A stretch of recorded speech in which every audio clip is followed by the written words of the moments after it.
Okay, guys, let me just reconvene. I'm glad to see everyone's chatting merrily.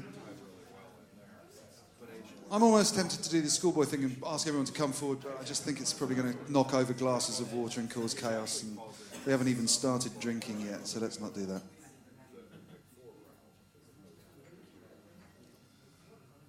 So hopefully the sessions so far today have been engaging and interesting. We wouldn't be here without our sponsors. It's a famous statement, but it's true. So we've got two sessions now.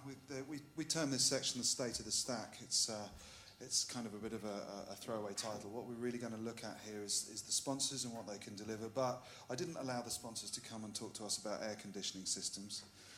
It's just not going to be engaging. So both Equinix and Interxion are not going to talk about air conditioning systems. They're going to give us, as the community who are focused on content delivery, some really solid case studies as to why hosting centers play a pivotal role in the content distribution ecosystem. So with no further ado, I'm going to ask Equinix to bring their case study, which is not George Fraser, but is actually Chris Townsley from Limelight, up to talk about Equinix. Oh, incidentally, while they come up to the stage, just to let you know, we're not doing the Reader's Choice Award for the content delivery networks today. That's actually been bundled in with the streaming media. You see, the success of this event is causing envy in the streaming media crowd. So, yeah, we're slowly having it taken to pieces. So. Okay. Do you want to write me, Mike? Or do you want to sit? It doesn't matter either. Whatever. What think's more better? I'd stand if you can, because people will see you. I can stand at here with you. That's fine. Let's do that. Stand on the side.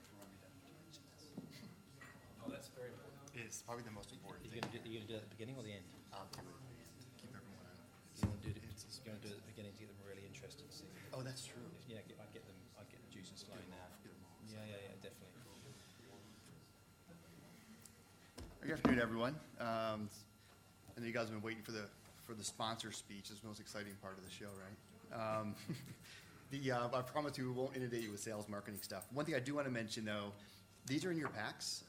Fill it out, and then tomorrow we'll be giving away an iPad. So make sure you don't. Is it two? There's got to be a two. Oh, it's an iPad too. I don't even think you can get one. Yeah. I think it's important. So yeah, fill it out just in case you miss it. Today we're going to talk about, I think the title is wrong on here, but essentially it's talking about kind of the role or benefits of a network neutral data center. So I think with that, maybe I'll just take a couple of minutes to kind of put it in context and kind of talk about really what a network neutral data center, even though it sounds fairly obvious. So if you break it out kind of in the market, you typically see kind of three different areas. You get the enterprise kind of do-it-yourself model, the carrier data center, which is typically using their bandwidth. You can bring out a band, but there's usually restrictions or ratio percentages you have to use against their bandwidth, et cetera. So somewhat limiting, but certainly there's a lot of advantages to that as well. And then there's the network neutral, right? And I want to kind of actually maybe personally I would probably add a fourth into that, and that's the wholesale piece. So the wholesale data center, which is really targeted for lower price points, larger footprint. It's kind of bring your own bandwidth. A lot of times it's bring your own racks, bring your own everything. So I really want to focus in on kind of what the network neutral, and I'll use Equinix out there, but the network neutral data center and kind of the advantages and why it was built. So if you think about kind of the origin, I'm bringing this up not to give you an Equinix sales pitch, but it's kind of sort of it's purpose built, but it's really around performance and around peering, kind of based on network design originally. So if you look at the network, if you look at Equinix, I don't know, it was 12 years ago when they started, it was really purpose built around enabling peering for networks. So they look at obviously all the global networks, which is interconnected network of networks, right? And if you start to kind of boil it down into more the physical layer, you start to see a lot of overlap within fiber, a lot of same fiber paths, there's actually a lot of resell, so there's a lot of consolidation and aggregation across a lot of these fiber paths, as well as the undersea cable trunk heads, cable heads that come in. So the facilities were purposely built in very strategic locations to optimize the use of all the fiber and the network that's out there to really kind of drive performance. And then on top of that, the facilities were built around that. So I just wanted to kind of lay out thoughts or the purpose. Can skip that one. Yeah, I think, and a lot of this, we do have a short deck here, but I'm not going to stick to it too heavy. I think we'll just kind of walk through it. Yes, it's a build slide, yeah. So, so platform Equinix, that's the term that we use for our network or for our facilities, I mean. And there's a couple of terms in here. I know that ecosystems as an example is one that's kind of a very overused word, I think, in the market today. But if you look at, sort of some of the advantages that Platform Equinix brings would be the global scale, right? So it's enabling someone to get to market quickly, to grow globally, and importantly, to grow consistently, meaning it's consistent, they're built the same, and they're built with the same purpose, so they're built around, having, in this case, 675 various carriers worldwide embedded into these networks. So as like Limelight moves through, as an example, and needs to grow and expand into new markets, they can optimize that, and they know what they're getting into. So from an end user perspective, they can kind of gauge a consistent experience because they know when they move into facilities globally that the facilities are going to be consistently built. There's, today we're in 38 markets, 80 plus IBXs, 13 countries, 5 continents. So, very global reach. We have kind of some new markets we've been merging into. I think Chris mentioned earlier, like Latin America, so Brazil. Did an acquisition down there because that's a huge market. So we've been expanding in there as well. And the ecosystems is something that, it's one of those things that you just kind of, you hear it and you think, oh, whatever, it's just a bunch of companies that are in the facility. But the reality is, it's a very important aspect of the facilities because there's a lot of customers that are within those ecosystems that really need to interact, whether if you look across the entire supply chain, it enables a lot of these customers to directly connect and improve performance, especially along the application layer. So there's a lot of examples out there where customers have specifically moved into an Equinix facility to get close to one of their strategic partners, like an example of Facebook. A lot of people have moved in so they can get directly connected into Facebook's platform for gaming and other things. And I think it's today, if I'm right, maybe 17th, it was kind of a customer-driven request for what we call marketplace. So it's really an enabler for these ecosystems where it allows customers to kind of showcase their services. They can look through, filter down through IBX by region, by the type of services, and it really is just an awareness for services, both sell to, buy side, within those facilities, so the customers can understand who, if they're looking at expanding themselves, they can look within the facilities, within the markets, where the network providers are, where the CDNs are, and where some of their strategic partners within that supply chain might be, and use that to kind of, as a data point for their scaling. Say there's 4,000 plus strategic, partners or businesses within those ecosystems.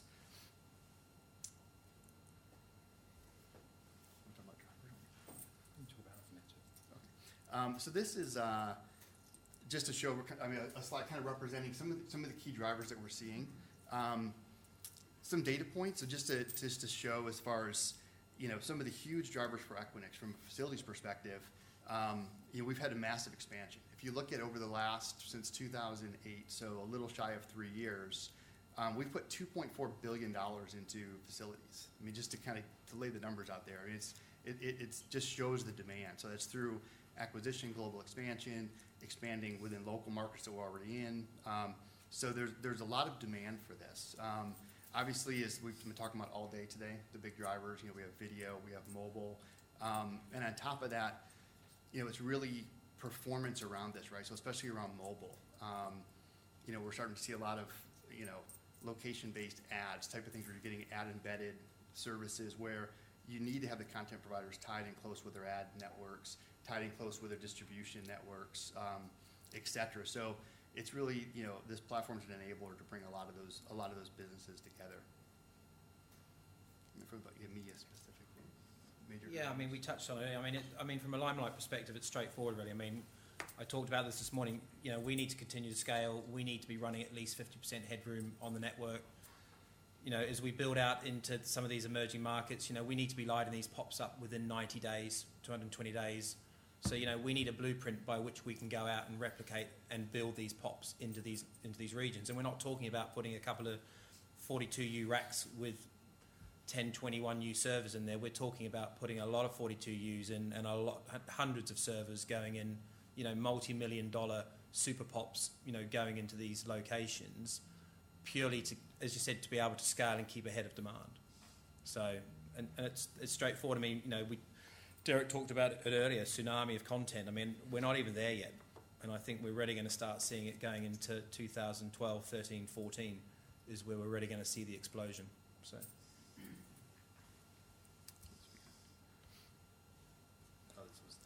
Which I sort of, which is what we've already talked about. And then obviously the access to the you know, access into the, or connectivity into the access networks is fundamentally key for us. So whether we run a settlement-free pairing strategy, or whether, irrespective of whether it's settlement-free or whether it's paid pairing, obviously, you know, we pay to pair. There is just certain routes that we need, and we'll pay to pair for those routes. But you know, that's what gives us the access to the 900 networks.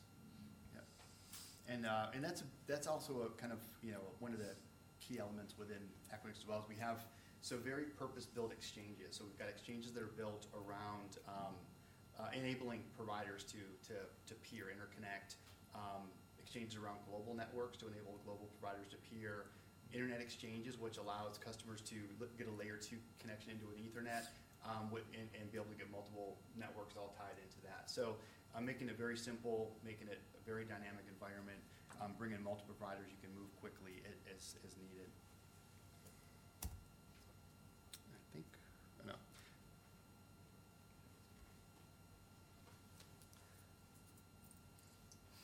So this was this is just kind of the global representation. This is actually the Equinix map on the right side. That's the Limelight deployment. So these are the areas that you know, they've leveraged our facilities and some of the reasoning. So you can see the density of the networks that they can get direct access into. You know, over 60 gigs of traffic today, so very massive amounts of traffic going through just the exchanges. And yeah, I mean, to put it into context, I mean, I think we're running close to a terabit a day. So I think we're currently delivering about 18% of all internet traffic today, pretty much across our network, to put it into context. Ton of traffic. And growing. So I think that, I mean, any questions around anything actually to do with the data center side, the network neutral side, advantages, benefits? So guys, when you're peering with the 900 networks and so on, do they have to be Equinix customers as well to colo, or do you provide metro ring fiber to the other local exchange points in the cities, or how does that bit work? So we have the carriers come into the facility, but we do have Metro Connect. So as an example, we've got, I use Silicon Valley as an example, so we have 9 facilities, I think, right there within the Bay Area. So they are Metro Connect, you know, connected together with Metro rings. But and the carriers come into a main facility with the exchange, where we're able to move them around almost as a local, you know, as a local cross connect. But it's actually called Metro Connect, but still layer 2. So. Yeah, and we also have situations where we've got customers of ours in the same Equinix data center where they have the ability to cross connect internally straight and literally just run a straight wire under the floor in. So how does it work if there's a network that you want to reach and you want to connect to? Does Limelight go and convince them to put facilities into the Equinix colo, or does Equinix go and convince them to become a customer of Equinix? How does that work? If there was a specific network, you mean that Limelight wanted to tie into? I think that's probably a pretty easy conversation. So let's maybe use an example that might be kind of real to life. So moving into a new market. So let's say potentially into Latin America, like Brazil, right? So moving into a new market, maybe there's a regional carrier that for some reason, target market, that there might be a driver for Limelight. Then that's a pretty easy conversation. Most likely Limelight would probably already have that conversation, have the relationship with the provider, but we would certainly participate as whatever needed in order to facilitate them and bring them in. But it's generally a pretty easy discussion for them. So. Yeah, I mean, we've got the sort of the net eng teams we have specific guys that go around the world specifically just working, haggling, negotiating deals with the access networks. That's what they do day in, day out. So.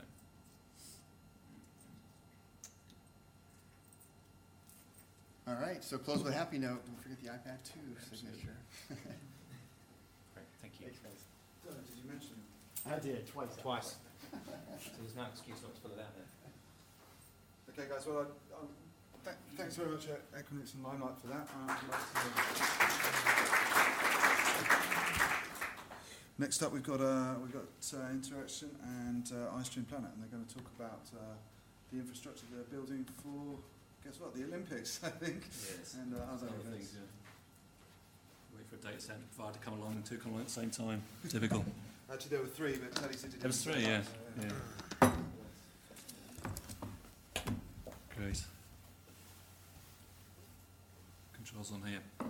Good afternoon, and thank you very much indeed to Dom and Schwed for inviting us along today. I think they thought they'll give them a 10-minute slot. They can't do too much damage before the beers arrive. So, brief introduction. My name is Jonathan Wood. I'm Director of Marketing and Business Development for Digital Media at Interxion. There's my friend and colleague, Karam Siddiqui, who is GM and VP Europe for iStreamPlanet, one of our customers and partners we have in place in our London facility. Karam will introduce himself later. Basically, what I wanted to do here is rather than talk about data centers, is take a kind of leverage the view that we have that John mentioned there about the neutral view and take a rather holistic view of the market.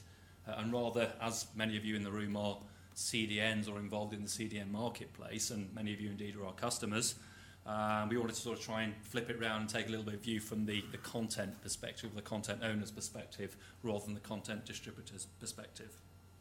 I've got a couple of slides here really to sort of illustrate some of the points. I'm not going to go through this in any great detail. We only have the sort of 10 minutes, but I was quite encouraged to see that a number of the themes have been recurrent throughout the day, not least in terms of some of the drivers by way of background to what we're seeing in Interxion, that absolutely online video in general terms is a huge driver.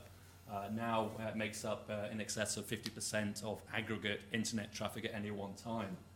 We all talked about the iPlayer and RTE and the catch-up TV in Europe. Indeed, the success of video on-demand services.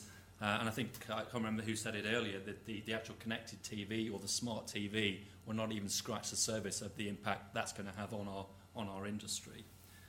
But for me, I want to sort of focus really on the trend towards live and real-time services.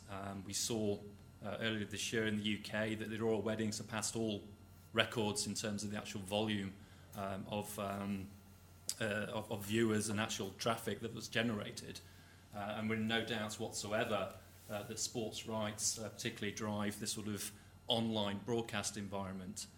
And with the Olympics just around the corner, I think nobody's under any illusions that the amount of content that's going to be streamed concurrently throughout the Olympics is going to have a huge impact. And indeed, who really knows or understands what the impact on the underlying infrastructure is going to have. Within the US, and this is by the end of next year, this is Sandvine. I don't expect you to sort of take any notice of the graphs particularly, just to illustrate points, but by the end of next year in the US, in the region of 55 to 60% of aggregate internet traffic will be real-time or real-time entertainment traffic. The European situation is somewhat different, and I think that we have a number of vagrancies in Europe in terms of language, cultural diversity, etc. But indeed, we're also seeing this side of the pond a very steady growth in real-time entertainment traffic in the region of 33% at the moment. So, what is the role of the data center? Many data center providers will stand up here and talk about power, space and cooling. I'm certainly not going to do that, not least I don't understand a great deal about power, space and cooling, but this is very much about content and content distribution. The fact that we have all this infrastructure, cooling, all this Dom's favourite stuff, cooling infrastructure, is a given. That's what happens. He's come at the right time there. For me, the role that I have as heading up the digital media is not about providing this infrastructure. That is a given in all 28 of our data centers have this. You can come, touch and feel that. That's in place. What's important for me is to create the right environment for the hosting of this content, the hosting of the streaming platforms, and to ensure that in-house we have the right community of content distribution partners, upstream carriers, partners, value-added partners to enable this transition to online video. I'm quite a sort of simplistic chat really, so I think this is a sort of recurrent theme we've seen throughout the day. To me, this is sort of encapsulates what the real role of the data center is in this value chain. If you can imagine the flow of the content from content source through to consumption on the far end there, I think that logically and indeed sort of physically, the data center is at the very convergence of all this network infrastructure, which makes it very convergent and logically positioned at the center of this value chain. To give some examples, we have those sort of web content, the video on demand, the catch-up TV, and increasingly, as Karan will allude to, we're getting involved with live, real-time events. This stuff is difficult to do. It's hard. Uptime is a real issue. So what Interxion, the way we sort of try and position ourselves in this space is we're sort of trying to create what we call content hubs. Now these are content hubs for the aggregation, exchange, management of publishing of real-time and live premium content. When we talk about premium content, I want to sort of differentiate that from best effort YouTube type streaming to content which has value to it. It has digital rights. I may have paid for a subscription at home. It could be a video on demand. And also the other aspect when it comes to premium is it is difficult to deal with. It is a live, real-time environment. And some of the things that iStreamPlanet have built out into our data centers really starts to reflect this online broadcast environment. As a data center provider, we are, under no illusions, we are at the bottom of the stack. So very much through partners, we're available to create these content hubs and offer hosting, storage, management, exchange, encoding, etc., all in-house. The final part of the community is the distribution, the distribution of that content to the end user. We always say we have in the region of 350 carriers across Europe. It doesn't matter. What is important is to have the right mix of connectivity in-house. So we have the right mix of CDNs. We work with Limelight, with Akamai, with Level 3. Anybody you care to name is a customer of Interxion at one of our facilities. Not only that, then you have the right mix of not only the CDNs, but the tier 1 ISPs, the access providers, and we're forgetting here the internet exchange points, the links, the AMSICs, the DKICs. These are all part of the mix of upstream connectivity. So again, going back to what we said originally from the content owner's perspective, what this enables them to do is have a marketplace in-house. It enables them to have the right mix of content. So they're able to optimize the performance of that content according to a particular geography or a particular device. And of course, also to optimize the cost of that distribution, which is becoming quite a significant part of their cost base, particularly when you bear in mind the ongoing explosion in the content distribution. Right now, I think that hopefully that gives you some idea of the position that we have and the role of the data center in the value chain. I just want to sort of pass over now to Karan at iStream to talk, introduce himself, of course, and talk a little bit more from the content owner's perspective. Okay. Well, thanks, Jonathan. Thanks, Tom, for inviting us. It's great to be here and be alongside some of our peers and colleagues. So we're going to focus today on the role of the data center in the digital workflow. And I'm not going to go into what iStreamPlanet does in terms of its products and services, more focus on what were our challenges and choices when it came to building a new facility and why we chose to build one inside a data center, it seems kind of odd for an operations center. So anyway, first of all, I'm Karim Siddiqui. I'm the Vice President and General Manager for iStreamPlanet in Europe, which is a new extension of iStreamPlanet in the US. And our primary focus around moving to Europe was the awarding of the Olympic Games streaming to us from some of our previous customers. and we're hoping additional customers as we move here. So we had to look for a new facility, and we wanted to mirror our capabilities in the U.S. And in the U.S., we have our own facility, but we placed our servers and mission-critical equipment inside a very, very large, secure data center. I think we wanted to go beyond that because we found that our facility didn't expand at the rate that we could expand the data center architecture. So we chose to just place everything inside the data center and build a customized suite. So we'll go behind. I'm going to talk about what drove us to that decision right now. And I'll leave that diagram actually works pretty well because as Jonathan and several of today's presenters have pointed out, digital media industry has been growing at a phenomenal pace, and specifically video. From several angles, we can see a massive increase in the amount of content that will be consumed in the digital form as opposed to the legacy forms. And if we take examples from countries that have heavily invested in infrastructure, such as Korea and Japan and the Middle East, we can see how this is shaking out. The uptake in the consumption has been huge.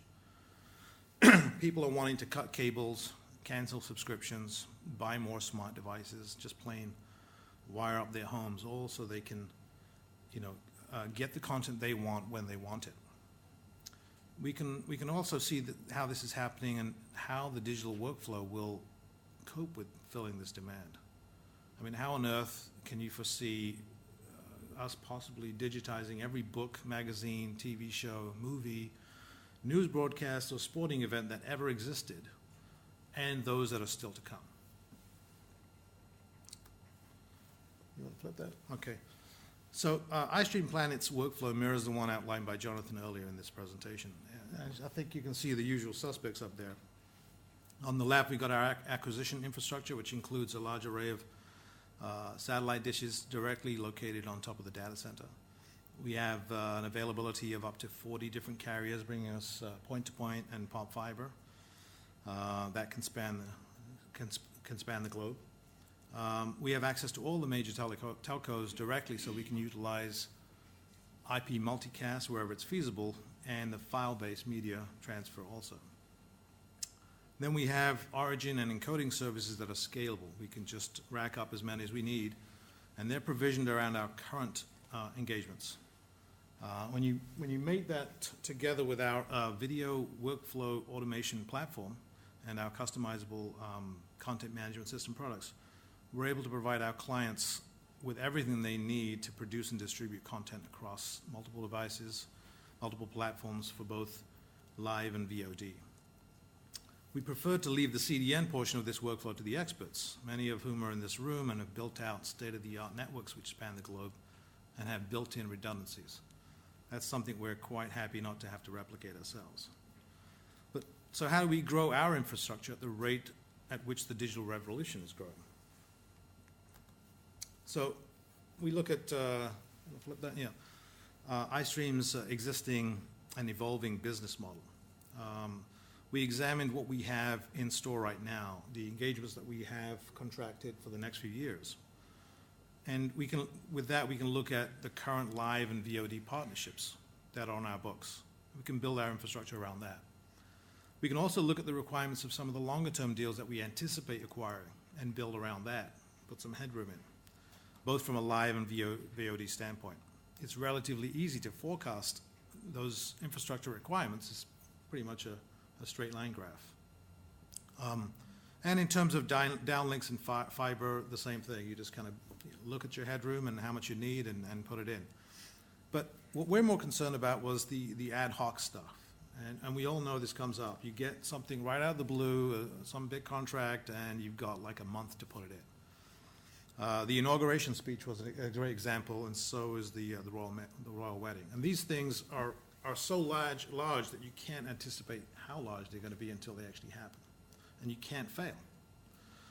So you need that flexibility to be able to scale. Then we have other clients that just, regular clients that might walk up to us and have some strategic launch of a new product, maybe a TV everywhere product, for instance, and they want to digitize 100,000 hours of HD video in like a month. So, what are you supposed to do for those kind of customers? You can't turn them away. And then we also left to look at some of the smaller clients that can't commit to a long-term contract, but we know that they're a growing concern.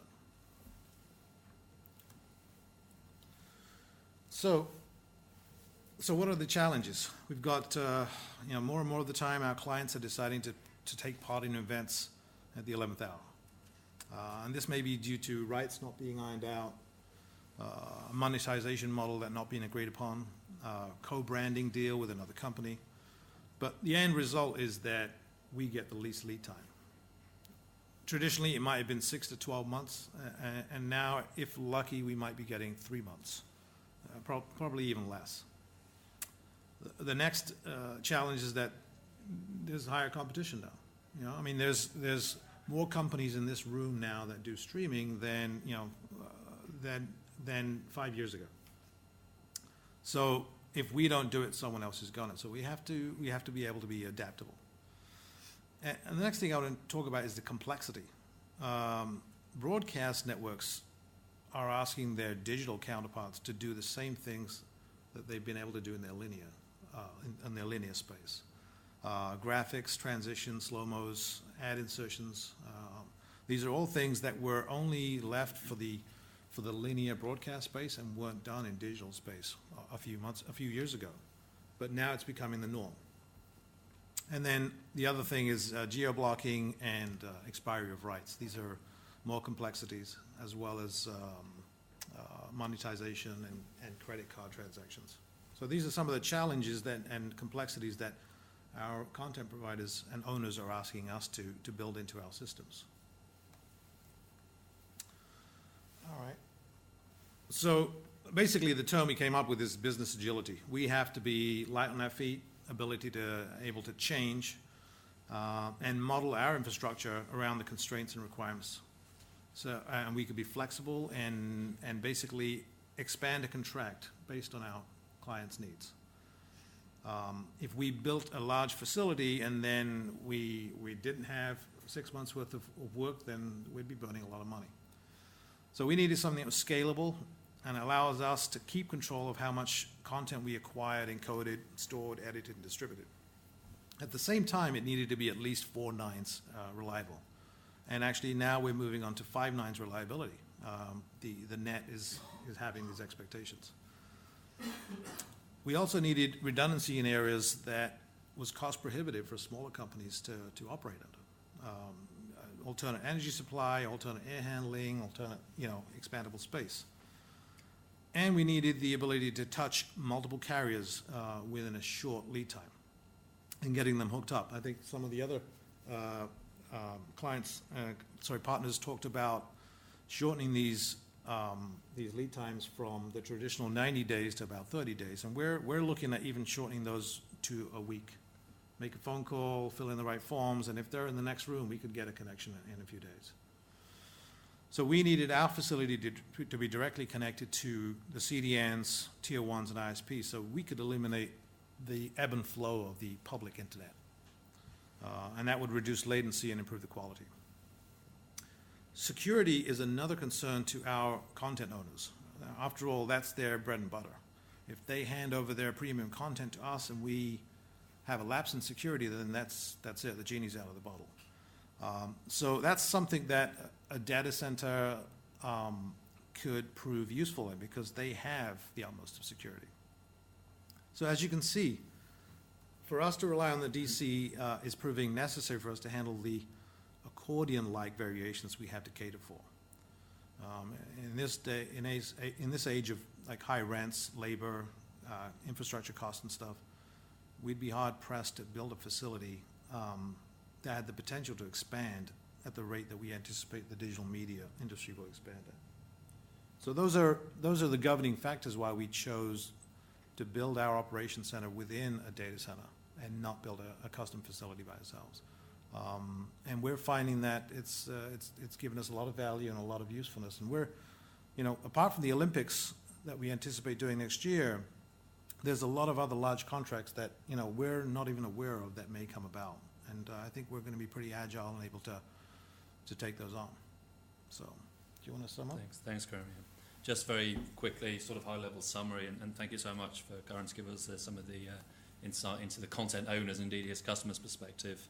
I think some of the trends, definitely for us, where we see all the real sort of growth is in sort of the real-time entertainment. That's a definite shift towards the sort of the cloud and some of the automation of these workflows. I think one of the things we talked about last week, it's probably early days yet, but I mean the end game is commoditization of these services. But then again, I think we are preaching a little bit to the converted. You guys are all well aware of this. But what we're seeing now is that content creators, content owners are starting to see the light a little bit and thinking in this kind of workflow or this end-to-end kind of way. And obviously the importance of online distribution is just emerging, as we can see. So hopefully that very short 10 plus minutes will give you an insight into the role of the data center and the partners. We didn't talk about air conditioning once, Tom. Thank you very much.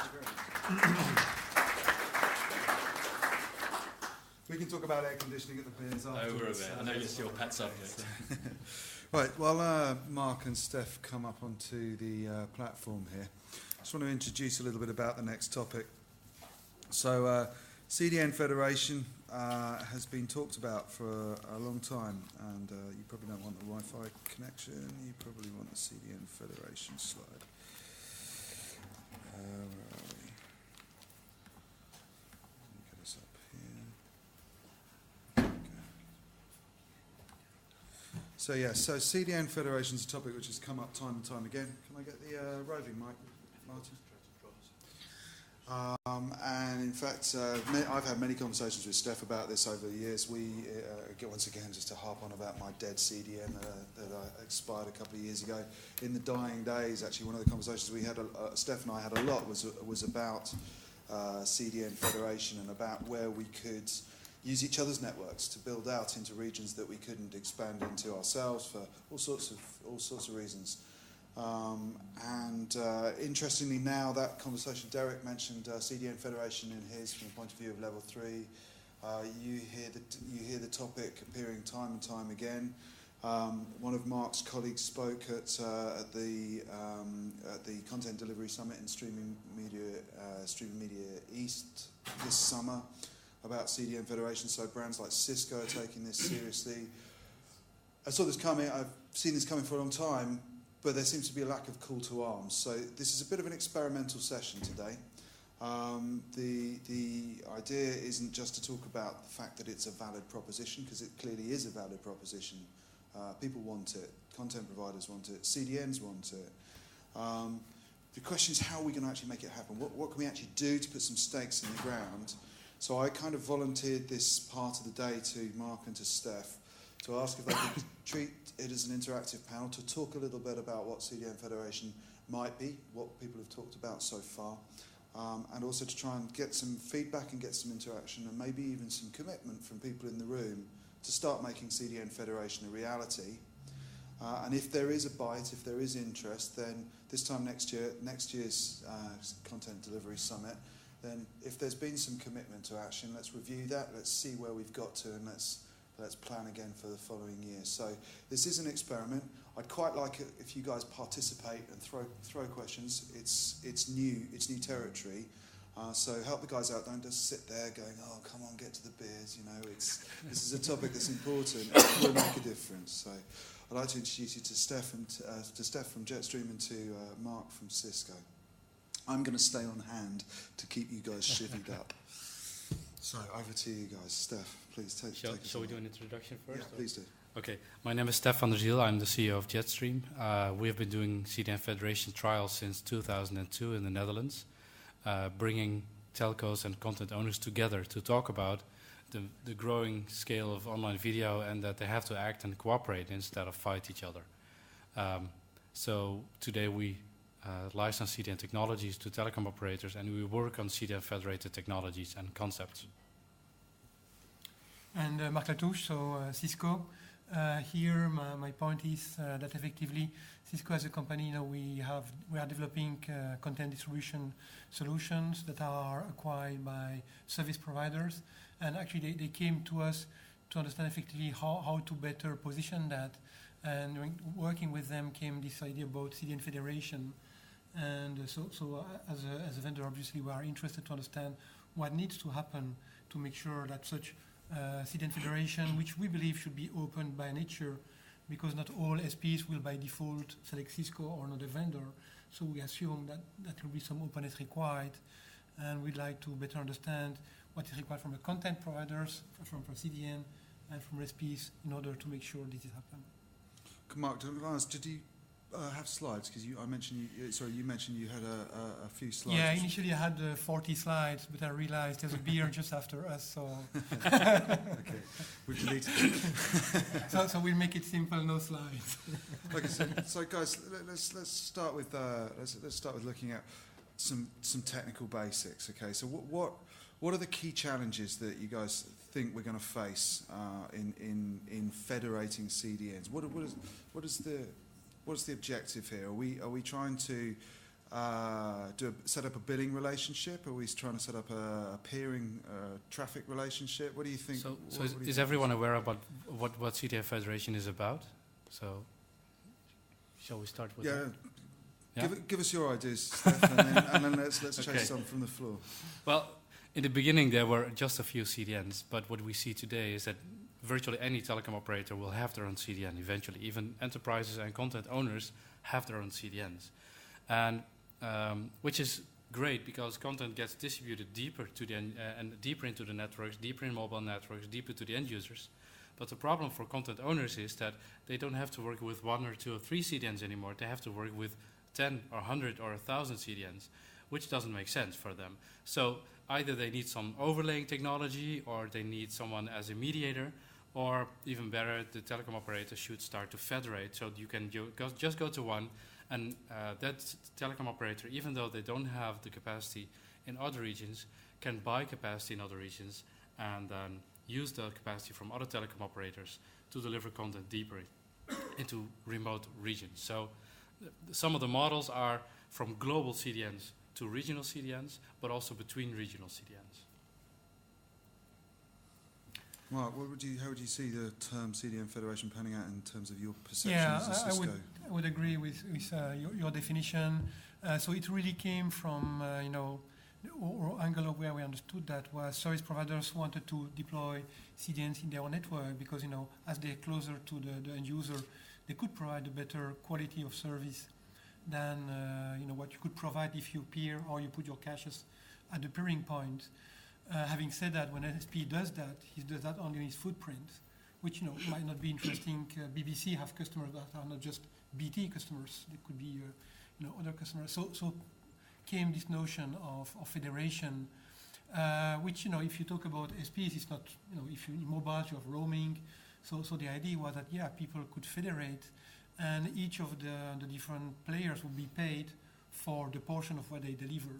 So you could have a prime CDN, and then you could have CDNs who deliver, and they would be paid for the delivery of their own videos in their own footprint. So is this like roaming? Do you think this is like mobile roaming? Not like roaming, but from an SP point of view, they think there's something similar. Pure. Like, they terminate a video. Now, it's not roaming in terms of pricing structure, but the principle is the same. So Yeah, or peering, but with the difference that it's not just telephone data, it's not just internet data, it's premium content. Yeah. So they have to do something extra than just distributing the content. It's not enough to just cache and distribute. They have to give information back to the content owners and to higher hierarchy companies in the entire ecosystem. And I want to add one thing, that even though the internet is global, we've analyzed a lot of the internet video traffic, and we found out that 90% of the videos actually stay within a language region. So if someone is from Spain, there's not that much chance that he will watch a Finnish video. He doesn't understand the language. He doesn't understand the content. So federation isn't for global distribution. It's primarily for global CDNs being able to offload traffic into those regions for their global customers. So most of the global CDNs today, actually most of their originating content is US-based content, but the terminated content is everywhere. But if you drill deeper, not that much Dutch content is terminating in all parts of the world. 90% of the Dutch content stays within the Netherlands, and that is for every country. So it's not that CDN Federation solved this problem for everyone, right? So it's more interesting within a country, within the UK, for instance, that all the ISPs can cooperate and integrate and federate. But let's just flip side that for a second. If you're focused on delivering Dutch content, obviously you're naturally using StreamZilla, your CDN. So then you go travelling to Spain, and the content provider, the Dutch content provider, hasn't got a CDN relationship with somebody in Spain. Yeah. At that point, surely that's where the CDN Federation works, because suddenly, maybe notionally, Telefonica. I'm throwing names out here. It's not Well, biased. yes and no, because there's popular content and there's non-popular content. And in my perspective, most of the non-popular traffic content can easily traffic over the internet. The pipes are good enough to do that. It's about getting the popular content out there. And for instance, you should just do it. You all have browsers and iPads with you. If you go to youtube.de and go to the most popular videos, and you also go to youtube.co.uk, you won't find the same popular videos on both parts of the site. It's a global content site, but the popular videos are not the same in each country. Well, you may be lucky if you find 1 or 2 videos in all those countries which are actually popular. So it's that model, that's a misconception. A lot of people think if we federate around the world, then content will flow around the world by itself. But content doesn't flow around the world, it stays within each area. So it's more interesting for global CDNs to be able to offload content deeper into telco networks so they can improve the performance of the delivery and the quality of service, etc. And it's also more interesting for telecom operators to be able to federate between them so they can offload traffic via each other. And I believe that over 90% of the content will stay within those countries, and only a few percentage of that will actually be federated. So I think that's important to understand. So are you suggesting this is more of a business problem than a technical issue? Like, is it much more of a business relationship, handing customers off? So we had some CDN technologies ready in 2002. It took us half a year to develop it, but it took us 3 years to get the telecom operators and the broadcasters into the same room. So it's not a technology challenge. The federation and the standardization itself is, but being able to do this all with the industry is a matter of making sure everyone gets to work together. So yeah, it's more like a business problem. So who's a content provider here? Are there any content providers apart from Andreas? So you know, is this so? You know, in that context, Phil, Andreas, is that something you see content providers using? Is this because you guys are ultimately putting the money into the business here? I think, in general, the challenge as a content provider is you don't want to put all your eggs in one basket. So all content providers I know, at least, they have assets from Disney on one side to Thomson Reuters on the other side. So it's saying consumer or business to business has a multi-CDN strategy. And to be honest, frankly, it's a nightmare implementing CDNs in the first place. It starts as business relationships, right? Every contract is different, every billing is different, every API is different, any way of delivering data, the logging is different. So yeah. I can't think of any other industry where they reinvented the wheel so many times. And for, I would say in the beginning, a good reason to segregate and to differentiate from each other. But in the meantime, as we just had in the session before, it's just moving bits and bytes from left to right, and now they are trying to add value-added services to leave that vicious circle of, as we said, $10 per terabyte, right? So that's not a problem. And from my point of view, I think one of the first things people should look at, what is the benefit of a federated CDN in the first place? So from a business point of view, is buying services from companies without having a business relationship. So actually getting another line item on a bill for someone already having a business relationship, but using actually someone else's services. So it is close to revenue, which is especially for large organizations. The contractual side is the nightmare as well, which is for small companies easier. I don't have a master service. Don't do procurement with Reuters, exactly, I'll tell you that first. One thing. On the other hand, I would say, especially for smaller telcos, it's interesting because they have more services they can offer to existing customers, which isn't really a problem for a content provider, which is interesting for the telcos. Actually get the whole thing started is the question. So what's in for us in the end doing it? And I obviously can see all what you said, getting deeper into the telco, getting more performance, But actually, what would really make a difference for a content provider, getting the content easier to the CDN in the first place. Because that would automatically drive the whole idea, because if I have it easier to get my content to multi-CDNs, makes it obviously easier for those CDNs to get hand of the content in the first place and to distribute it. So have common standards, common XMLs, common APIs, even content tagging. So I, as a content provider, have a common standard of content tagging telling you, well, that is almost not interesting, so don't even think of caching it anywhere, because it's, well, for example, if you're doing financial news, that is special interest group content. So if you're having, it might be viewed from a special interest group, but it would be no worse keeping that for 30 days, because the likeliness for a second person accessing the same video in the next 30 days is completely unlikely. But there's currently no way for me as a content provider tagging information into content to tell a CDN the time to live for an object. Or via APIs that you can delete or Exactly. withdraw on, yeah. Just going to interrupt for a second.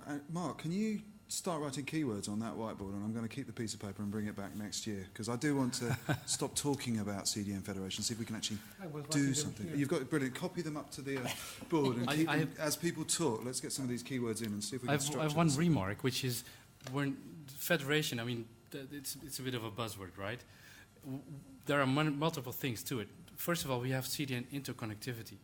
That's purely about being able to get content between CDNs and redirect between CDNs.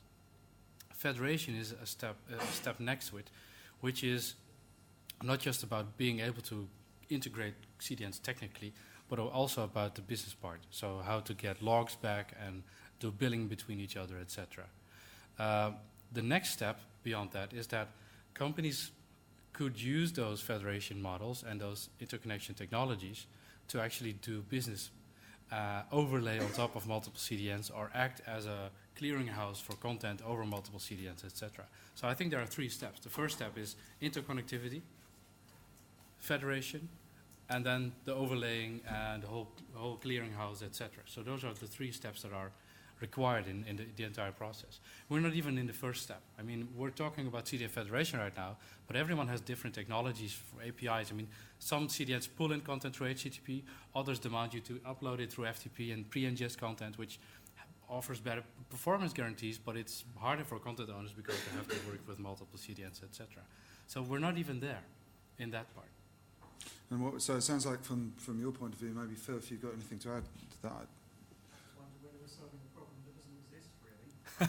Well, it sounds to me from what Andreas was saying, though, that he's had to integrate with N, N being an arbitrary number of CDNs. Is it hard, Andreas? Well, listen, so your point of view is a bit different because you're talking about XML at time to live. Or even iStream. Very basic example. Okay, let's look at video on demand first. If I wanted to integrate or create a sort of federated CDN, I'll pull my videos on Amazon S3. Let's say I'm on Origin, I come online like anybody else. Come get it from me. And I'll play it all back in the player, and when the player on the web page, I'd write back to a central stats database. So I can kind of do that already. Well, that's quite best effort. I mean, you'll just use those CDNs as plain caches, but you may want more than that, right? You're right. So step 2 is I have an intelligent switching layer on that says, in this particular region, which one of the CDNs is working at the best quality? And I get a lot of my peers from all my other players telling me, you want to choose Limelight for Kensington and some other CDN from Stoke. Yeah, for content types. I mean, the things we are thinking about is that, I mean, we've especially been discussing what federation is about and what should not be allowed with federation. I mean, if you have 2 CDNs, they'll both need to have their own, how do you say that? That you don't want another CDN to control your resources, right? They have to be autonomous on that. And most CDNs are very secretive about their inner workings. If you are a content owner, you ingest content into the CDN, you don't know which servers, how many servers, how much capacity, which regions, etc. While a lot of content owners say, we want more. We want better transparency. We want insight. We want control. We want to know that this file is there, this file is there, this file should not be there, etc. So you want more transparency and control. And not just within one CDN, but especially in a federated model. You want to know that if you hire capacity from, say, CDN A, that CDN B will never be used because you don't like them for whatever reason. Yes, very good point. Yeah, or a CDN doesn't support RTMP, while you need that CDN to support RTMP. So you even want transparency to the deepest CDN level, not just for technology and features, but also for SLAs, etc. So it's much more than purely about XMLs, etc. It's pretty complex, and I agree with you. What are we really solving, right? So there are two more things as well, just to provoke generally. One is, so I contracted with Akamai, and Akamai says, oh, I'm going to federate with Limelight to get the video to fill. Yeah. And it's terrible. It buffers all over the place. So I call up Akamai and say, this is terrible service. What do they do? They call up Limelight. Limelight says, oh, sorry. At the end of the day, I can't see them working together. No. But there's a If they've invested £500,000 up, $500 million tooling up to the Olympics, and then they start to use someone else's bit of the network to deliver it, and that little bit doesn't work very well. Someone's going to be able to fix it. Do you know, Phil, at 9 o'clock this morning, I think I'd have agreed with you on that. But after, there was some comments made by both Chris and Level 3 today, by Limelight and Level 3 today, about, I think the term Chris uses, bandwidth jail. And I think, we've all seen this zero-sum game of the pricing in the CDN market just chasing itself down. And actually, the CDNs have kind of gone, okay, let's jump off the gigabyte sale mission and start selling value-added services, and they've gone out and bought OVPs, and they've gone out and set up, contribution facilities, and all, different. They're now making their money out of all sorts of other non-distribution related things. So maybe we've hit a tipping point where CDN Federation actually, it's not a business issue anymore between the CDNs. They just, we've all got to get the content out there. It's kind of maybe it's another layer of the internet. That's true for the global CDNs, but I mean that's different for telco CDNs. Okay. Yeah. That's pretty much where you need to get your content, right? It's not sure what is going to get your content: Brazil, Russian, Indian, China, South Africa. All of those 5 markets are currently usually pretty badly covered by CDNs in the first place. I can't get streams to South Africa without going for a local provider. So definitely, it is Antfarm in our case, for example, in South Africa. So, and if I would have the ability, or if let's say if the big CDNs, and we see that from Akamai, we see that from others, license their technology to local providers to use certain ways of CDN technology, not just for streaming, as well for web application acceleration, as well as to bidirectional. So the internet is going to be bidirectional. So we have more content being uploaded from mobile devices. But the next challenge, and I think the challenge we are facing, and probably not next year, but the year after next, that we need to actually be able to provide 10-fold, 20-fold, 50-fold the bandwidth to just be able to cope with the devices or number of devices coming down the line. And I currently don't see like single providers, even if it's Level 3 or Akamai or even cloud networks, are able to cope with that one without, if you call it cooperation, federation, or whatever it is. Yeah.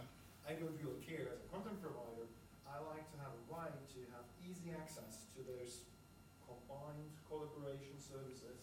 What do we call that? I don't care what the label is. The problem is that it's also a technical problem. The global CDN technologies, they're not a perfect fit to be run within the telcos networks because of the fine granularity needs, etc. Mobile especially is a challenge.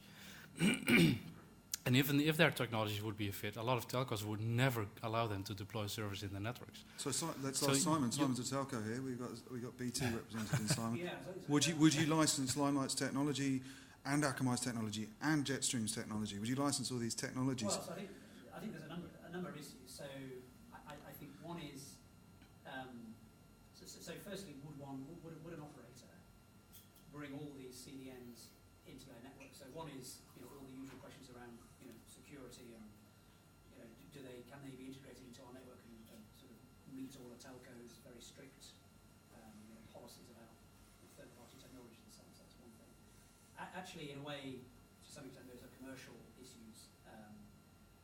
But I think that the harder thing is that as you deploy deeper and deeper, there just simply isn't the real estate and the power and cooling available deep in the network to bring these technologies in. So I think where telcos want to go, and it's interesting sort of about can I it's a flippant comment, can I cache this thing in Kensington? At the minute they forget Kensington. We're barely saying can I cache it in the UK? So where we want to get to with very large objects, high quality video delivery, we want to get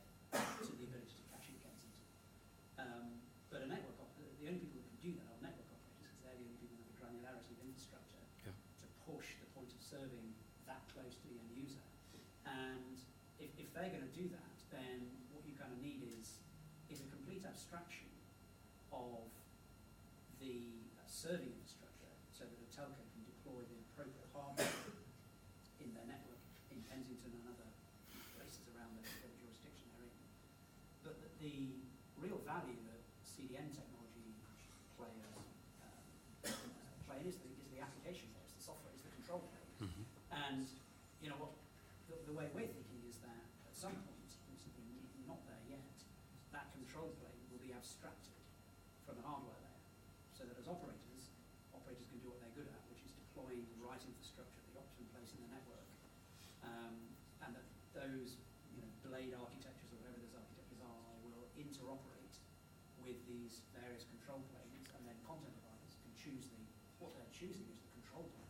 Yeah. And the sophisticated services and origin services and all the stuff I agree. that sits around there, and the operators doing what they're good at. I mean, that's what we do, right? We are the control plane software for managing Cisco's delivery service, Huawei, etc., and all software like Wowza, etc. We control those servers.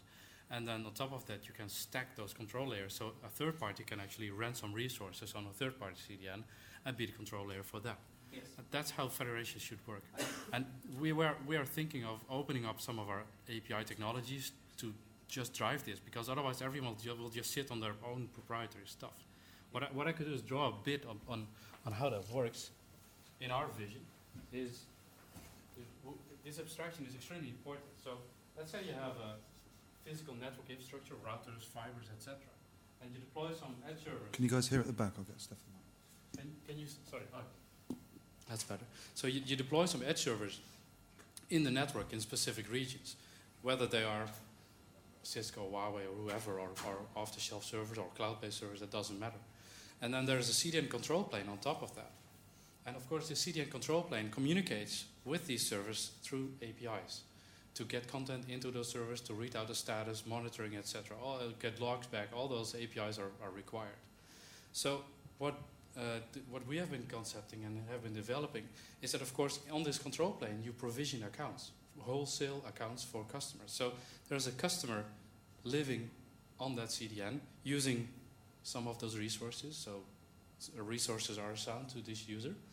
And what we've been trying to do is to replicate these APIs on top of this account. So this account can actually act as if it is a logical edge node for a higher layer CDN control plane, which has physical servers itself, but also uses an edge server, which is an account on another CDN. So that's the concept that we've been thinking on. We've been developing this.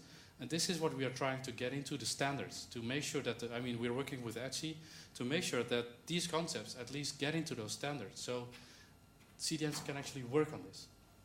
And those APIs are like FTP, XML, HTTP, very simple standards, so everyone can actually comply and commit to it, which most CDNs actually do. But the problem is that every implementation is different. They have their own XML and RSS and SOAP, etc. And that's what we try to get together. But the problem is not in the technology. This is something that's relatively easy to do. The real challenge in the technology is not getting content to servers and to CDNs. The problem is in the request routing and in getting the logs back. Because getting content through caching or pushing files or live relaying or multicasting, that's easy. That's really easy. But request routing is quite a problem, because this CDN could use DNS request routing or BGP session-based request routing, etc. Well, this CDN has an application layer active request router, which is a URL with strings and variables. So how to make sure that those CDNs understand that, they have to translate URLs, and how do you prevent that end users have to hop over from one CDN control plane to another, to another, to another, to finally get to an edge node. That is one challenge. And the other challenge is to get the logs back. So that's stuff that we are working on to make sure that's working. I'm not pitching here, but feel free to talk to me. So question, there was a Russian CDN. Is it you guys?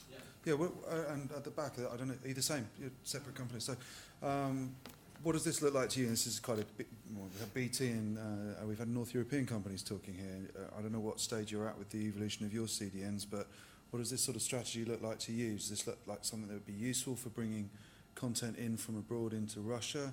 Is it a sort of strategy that you could affiliate with? Yeah.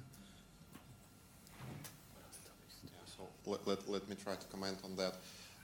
So there were a few points made which really make sense. First of all, is that there is certain regions of attractions for content, and Dutch content is very much focused for the Netherlands. Russian content is very much focused on ex-USSR states. So when it comes to global events, certainly there is a need of interoperations, and we solve this problem via cooperating with global CDNs.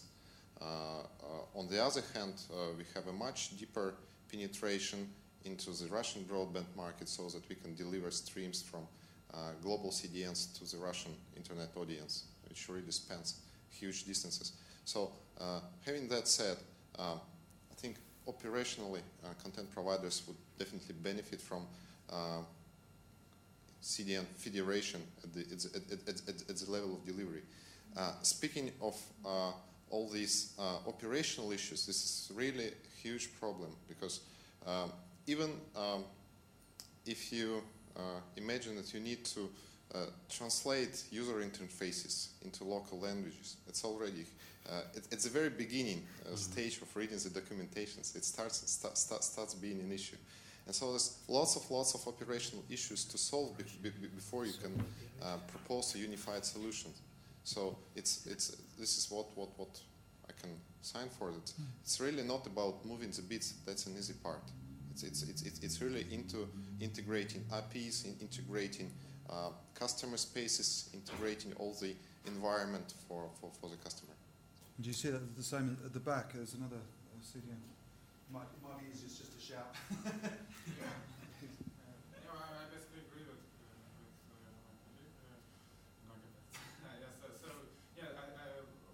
I think that there is some opportunity for CDN integration, and we are going to work in this direction. But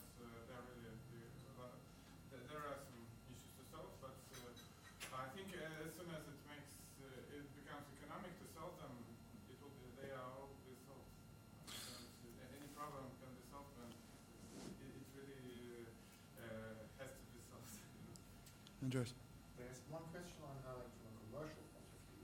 You would think that if one type of company is capable of solving that issue, is telcos, because they already did that for telephone, for mobile. So what is different with CDN services, or you differentiate CDN services from a mobile phone or from a telephone? Because if you actually said, if I'm subscribing to Vodafone Germany and I can use my phone over here without being capable of speaking English. I am, what I mean, but it is working. So it might be stupid me, but saying, it's because it's not telephony, it's not data, it's content, and that's the biggest difference. It's a question of focus, I think.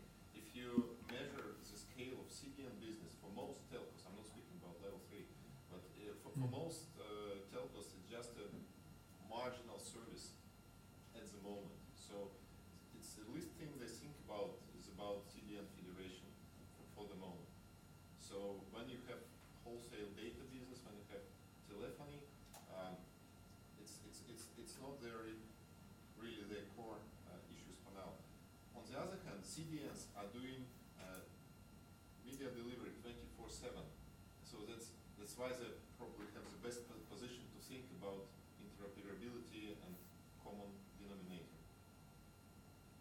There was, I recall, a bunch of announcements just after Streaming Media East actually about the operator carrier exchange, which was being set up in the States. And I assume, I actually haven't got that to hand, but I assume that was set up to be a third party to effectively start the process of standardization, start the process of arbitration for quality of service. In fact, we've managed to get through the whole day without mentioning quality of experience, QoE, which is the acronym that was springing around in the middle of the year, but to measure this stuff in a sort of arbitrating way. And so, are we going to see on Steph's picture yet another third-party organisation, not Etsy, but another one appearing, or is it something that the industry can do? Is it amongst its peers? I think you do have different standards. I mean, for example, we are working with the IETF because we believe that the ITF has a good track record to make things happen fairly quickly.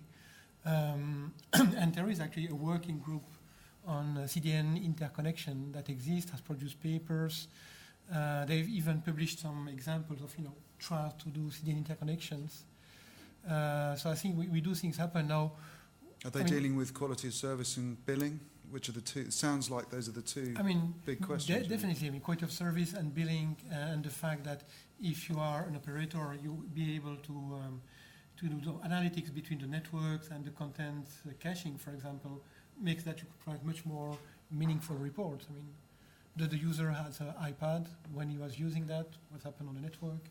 It's more complex. Some CDNs don't do caching, others only do caching, so there you have to exchange capabilities and features, and some CDNs don't want to give transparency, others do want to give transparency. That's really complex. And Go ahead, no, I'm sorry. The problem is that I see more attempts to standardize federation than there are vendors in the market today. That doesn't make sense. Yeah, absolutely. It seems like some of this too does boil back to the actual protocols that are being used to deliver video are still evolving, like they haven't settled down yet. Yeah.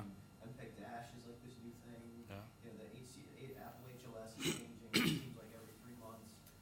That those kind of things need to settle, and then something like this becomes, I'm going to say easy, but it becomes easier to do. But now it's moving so fast from a protocol. You guys are going to have to stop innovating, Charlie. And still, but you compare it to cell phone roaming, right? And those technologies are very mature. Right? GPRS, 3G, now it's 4G. But it's certainly more to mobile phones. Yeah. But it hasn't really settled. I think. And plus, you could think that the content federation can understand what are the capabilities of those different CDNs. And yes, probably each operator or CDN provider will not move everything at the same time. So you'll need to have some capabilities to automatically discover what each CDN is capable, so that when you talk to a content provider, what are capable all the others, because you'll have to sign SLAs. So you'll have to know what the others can deliver on your behalf. I'm a bit pessimistic because the video space it exists for almost 15 years right now, the online video space. Once we tried to settle it with MPEG-4 and RTSP streaming, and that didn't work. Real Microsoft Adobe couldn't work it out, and then Adobe came. So, we now go to MPEG Dash, but I don't think that smooth streaming in Adobe HDS and Apple HLS will disappear. It will just grow and grow and grow. So that's an ongoing business. And I think the CDN Federation is a meta level on top of that, which is even more complex to standardize. There will never be a final standard. I think we'll keep working in drafts. Yeah. The only thing to do is do it step by step, do some things in distribution, some things in request routing, some things in transparency and management, some things in log reporting, etc. George, I think what's important is to figure out why is it important and what's the financial gain. What I think what will happen is that some parties will just say, okay, how do you do this? Let's just do it by ourselves, and we'll have some proprietary way of doing this, and then we'll just wait for the standards bodies to come up with something. So it's like private peerings in some ways in the ISP world. I know this makes my gears turn, and I think I could deliver some stuff to make it easier for you guys to do this. Well, great. It solves this problem, right? I think I can make the problem space easier without it being federation. The problem is that no one really knows, not even in the IDF bodies, not the vendors, not the telcos, no one really knows how it should be done, how it should be solved. So we need a lot of these sessions to talk and discuss, etc. There's an interesting difference also. You mentioned the roaming networks. There's a key difference on the internet. You move across in an unpredictable way across third-party networks, whereas in roaming interconnects, it's predetermined. Your Vodafone call is going through a fairly discrete. Whereas conversely, the internet has more predictability in the States because it's nearly all private peering. I think the big difference is, at the beginning of mobile phones, it wasn't working. So they have complaining customers. Like, I want it to work. Currently it doesn't. And then the providers figured out, I have the possibility to charge tenfold. If I'm actually someone is in another country, great. But it's a business trial. And to the point where the European Union had to step in and regulate, you're actually allowed to charge, which is a good point. The market was there, right? At least to that point. In the internet,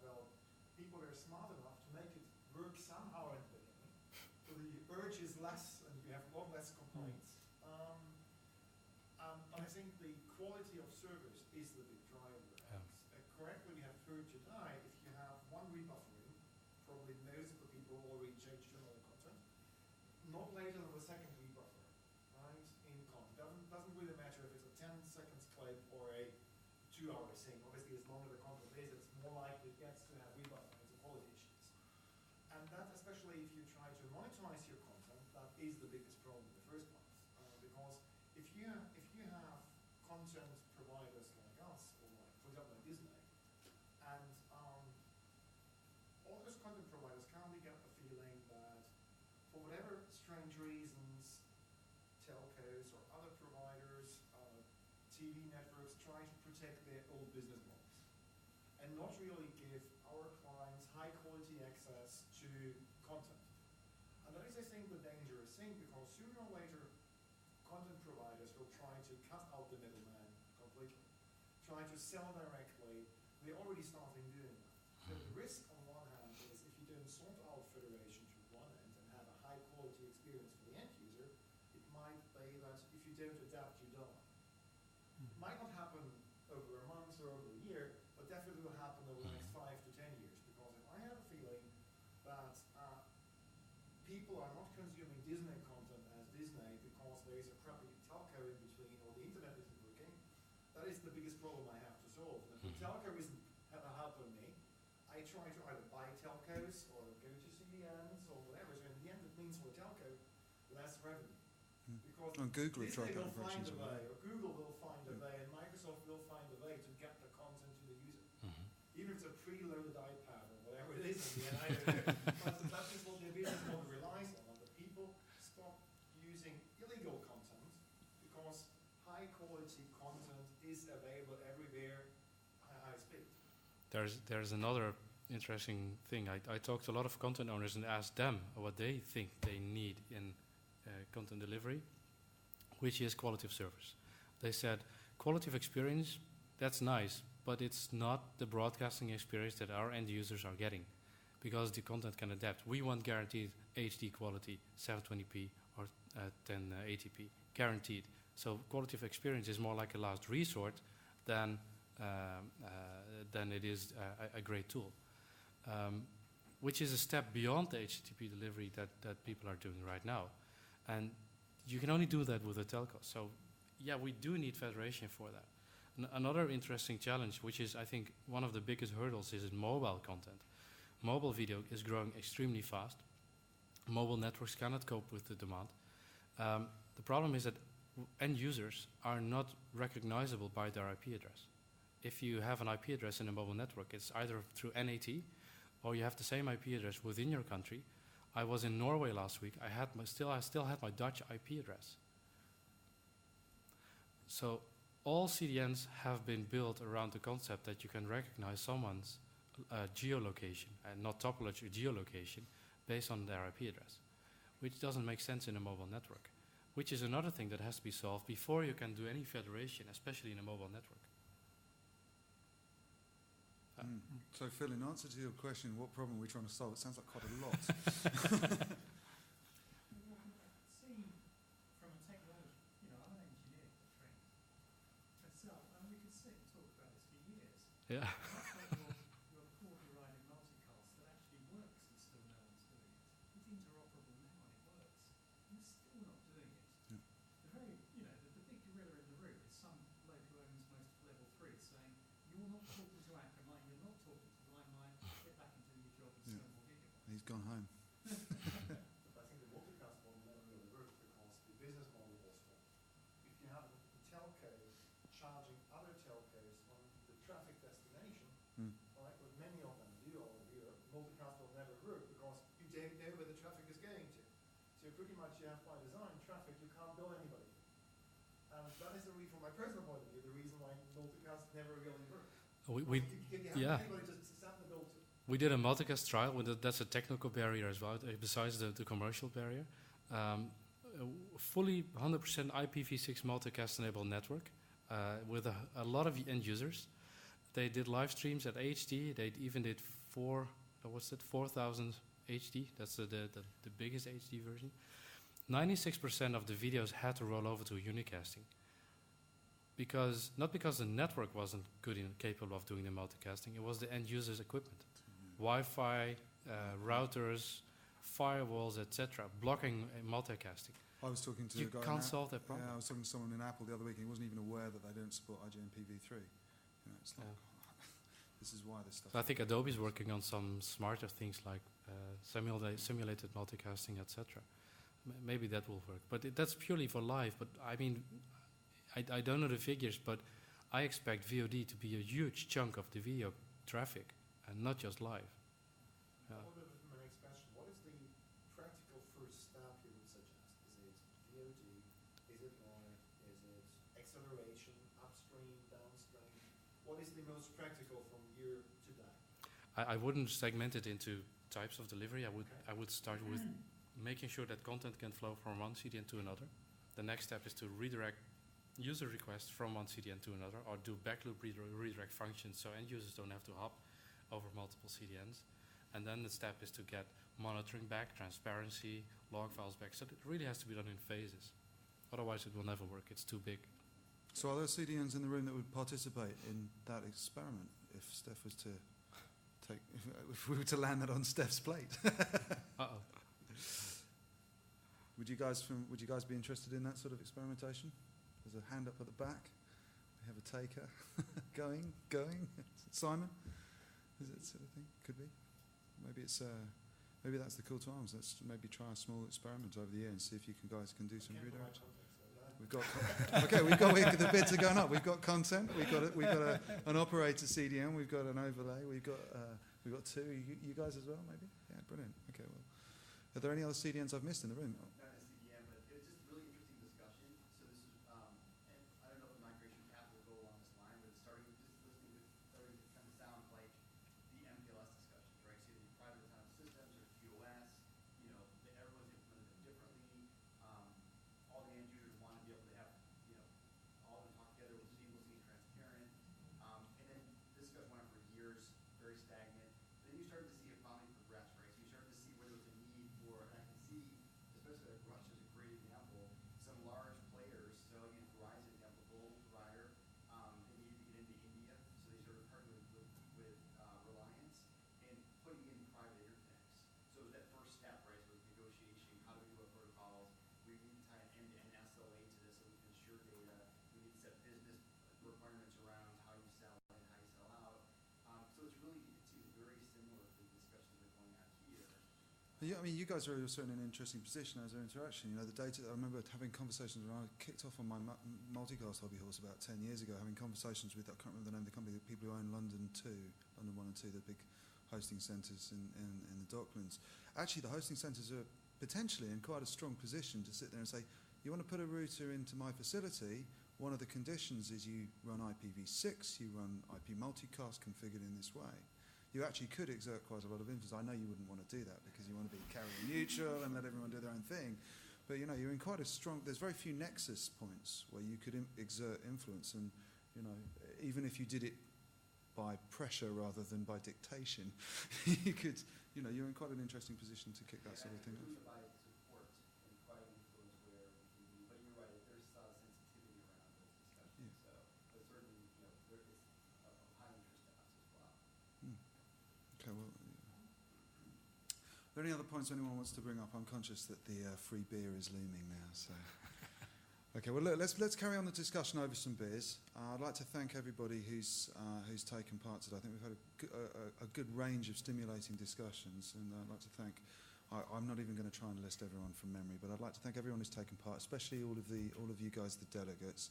I don't know if you're around for Streaming Media over the next couple of days, but there's 2 more days of conversations around this space and this sector. I'd like to thank Streaming Media Information today and Eric for hosting us. He's reappeared. He's had a hell of a day. And so with no further ado, thanks once again. And to the production guys at the back who always get forgotten, and I used to be one of them, so can't forget them. So I will see you upstairs for some free beer. Thank you very much.